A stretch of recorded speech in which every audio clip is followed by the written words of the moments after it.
बारान रहमत आज न्यूज़ की सहरी ट्रांसमिशन में एक बार फिर आपको खुशामदीद कहते हैं। और इस वक्त आप देख रहे हैं बड़ी खुशबुएं उठ रही हैं यहाँ पर जी। और महानूर जो है उनकी डिश जो ऑलमोस्ट तैयार हो चुकी है मेरे ख्याल से। हाँ, ऑलमोस्ट तैयार है। चिकन मेरी पेशावरी चिकन कढ़ाई है आज की।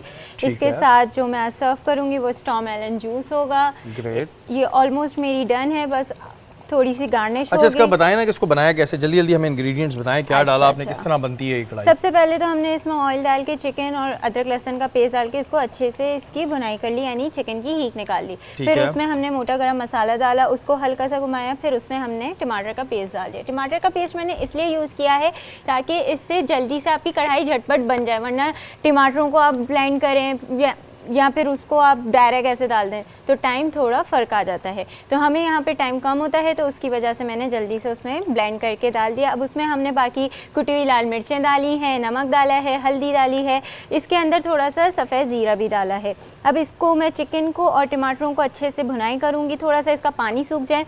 फिर उसके बाद इसमें हम गार्निश की चीज़ें और एक मेरा सीक्रेट इंग्रेडिएंट है वो हम इसमें डालेंगे। वो आप बताएंगे नहीं, सीक्रेट इंग्रेडिएंट भी कोई नहीं बताता है। अच्छा, जो ड्रिंक आप बना रही हैं इसमें ये मुझे स्ट्रॉबेरी भी नजर आ रही है और वाटरमेलन भी नजर आ रहा है, तभी मैंने इस ड्रिंक का नाम रखा है स्टॉमेलन। स्टॉमेलन। वाह, जितने भी शेफ होते हैं अपने नाम बना लेते हैं और बड़े अच्छे होते हैं।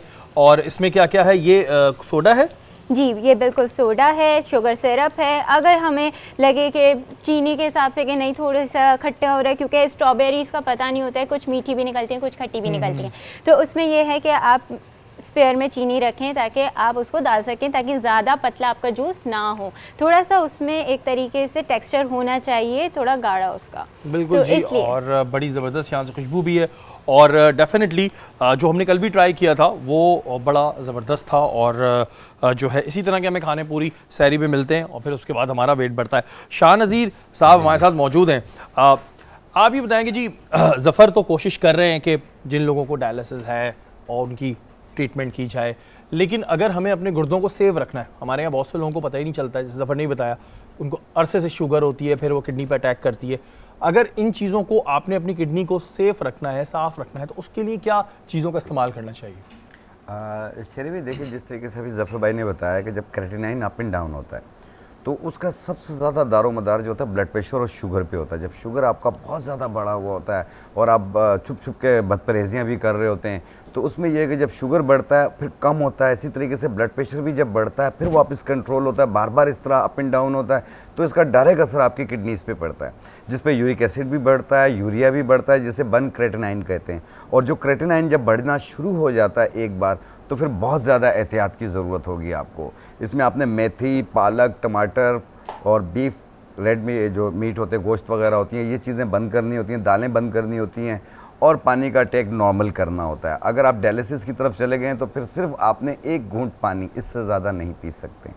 और दूसरी चीज़ ये है कि अपने आप को सेहतमंद रखने के लिए अपना बहुत ज़्यादा ख्याल रखिए। पानी आपने कम से कम जो है, जैसे नॉर्मल इंसान है वो 10-12 गिलास लाजमी पिया करें, यानी हर 1 घंटे बाद 1 गिलास या आधा गिलास। और कोशिश करें कि जब ब्लड प्रेशर की शिकायत एक बार हो जाए तो फिर अपना ब्लड प्रेशर कम से कम चेक करते रहा करें। क्योंकि हम लोग दवाएं ले लेते हैं लेकिन दवाएं वक्त पे इस्तेमाल एक नहीं करते हैं, दूसरा अपना शुगर टेस्ट नहीं करते हैं। अच्छा, ये भी एक ब्लड प्रेशर और शुगर है, ये एक बड़ी कॉमन बीमारी अब हो चुकी है।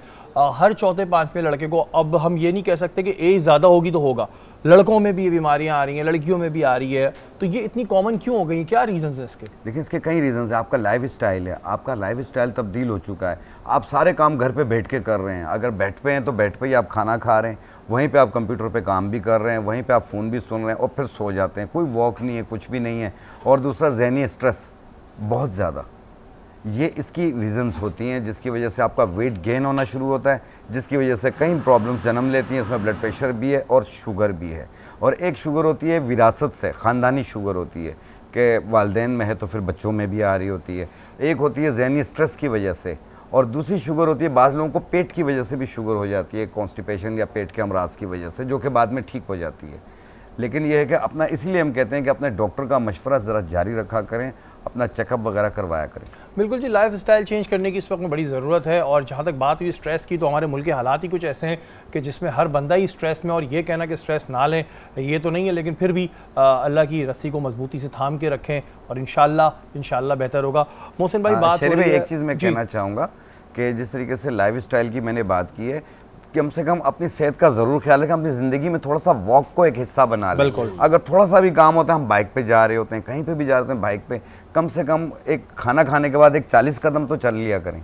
बिल्कुल तो ये एक सुन्नत भी है। बिल्कुल, वॉक तो बिल्कुल अच्छी चीज़ है, करनी चाहिए, और वॉक के साथ नमाज भी पढ़ें, इससे भी ये भी एक पूरी एक्सरसाइज होती है बॉडी की, तो ये ज़रूर करें।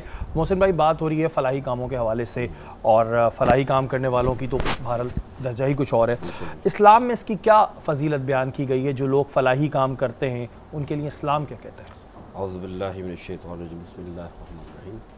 क़ाल अल्लाहु तआला फ़िल क़ुरआनिल मजीद, या अय्युहल्लज़ीना आमनू क़ुरू वस्जुदू वअबुदू रब्बकुम वफ़अलुल खैरा लअल्लकुम तुफ़्लिहून। क़ुरान हकीम फ़ुरक़ान हमीद सूरह हज के अंदर अल्लाह ताला ने वादे फरमाया, और सूरह हज की आखिरी आयत में अल्लाह फरमाता है, और फरमाया ईमान वालों से ख़िताब करते हुए फरमाया, ए ईमान वालो, रुकू करो, सजदा करो, और अल्लाह की बंदगी जब तुम कर लो फिर क्या करना है, उसके साथ साथ वफ़अलुल खैरा, यानी कि फिर तुम खैर के काम करो, भलाई के काम करो, यानी और फिर जब तुम ये भलाई के काम करोगे तो होगा क्या, लअल्लकुम तुफ़्लिहून, तुम फलाह पा जाओगे। सबसे पहली बात, अल्लाह ने इंसान को बनाया, वमा खलक़तुल जिन्ना वल इंसा इल्ला लियअबुदून, हमने इंसान और जिन्नों को अपनी इबादत के लिए बनाया।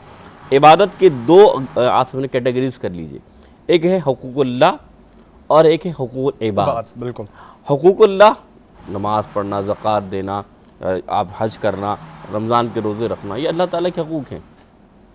लेकिन हुकूकुल इबाद, अब आप देखें कि जहाँ भी प्रायोरिटी अगर देखें तो अल्लाह ताला ने जब ईमान वालों से ख़िताब फरमाया, तो आप सजदा कर रहे हैं, ठीक है, आप रुकू कर रहे हैं, ठीक है, आप अल्लाह की बंदगी कर रहे हैं, ठीक है, लेकिन इसके बाद फिर हमने फरमाया कि तुम्हें क्या करना है, फिर तुम्हें खैर के काम करने।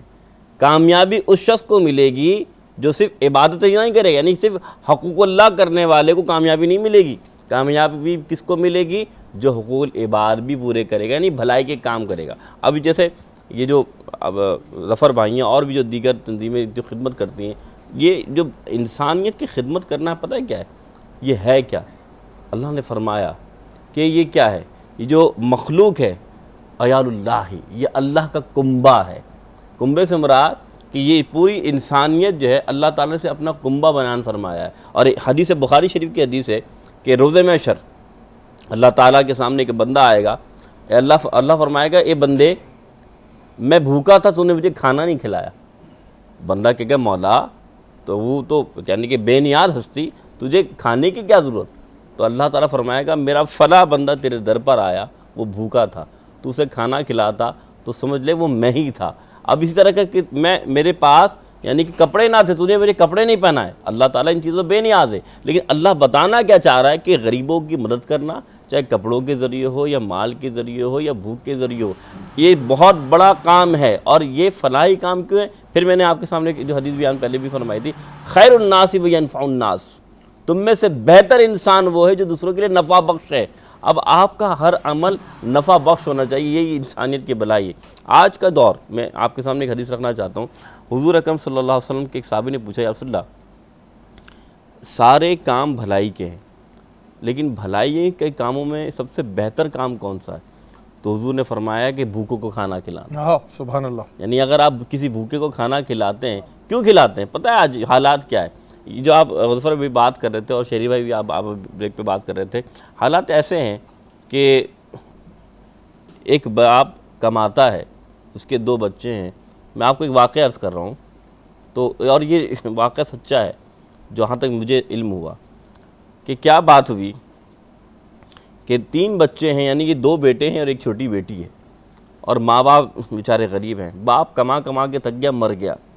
पड़ोसियों ने 3 दिन, जिसे कहते हैं ना हमारे यहाँ हुक्म भी और रिवायत भी, कि हम खाना पहुँचाते हैं, उनके घर खाना नहीं बनता। चौथे दिन फिर क्या हुआ, आहिस्ता आहिस्ता वो खाना आना बंद शुरू हो गया। फिर फाके में दिन गुजरने लगे। फिर ये जो बच्चे थे ना, जो खा पी रहे थे, लेकिन आहिस्ता आहिस्ता जब इनके दिन ख़राब होने लगे, तो फिर बड़े भाई की तबीयत ख़राब हुई। तो छोटी बहन ने एक लफ्ज़ कहा अपनी माँ से कि माँ, हमारा भाई कब मरेगा? तो माँ ने कहा, तुम अपने भाई के लिए दुआ क्यों नहीं करती कि ये ठीक हो जाए? तुम मरने की बात क्यों करती हो?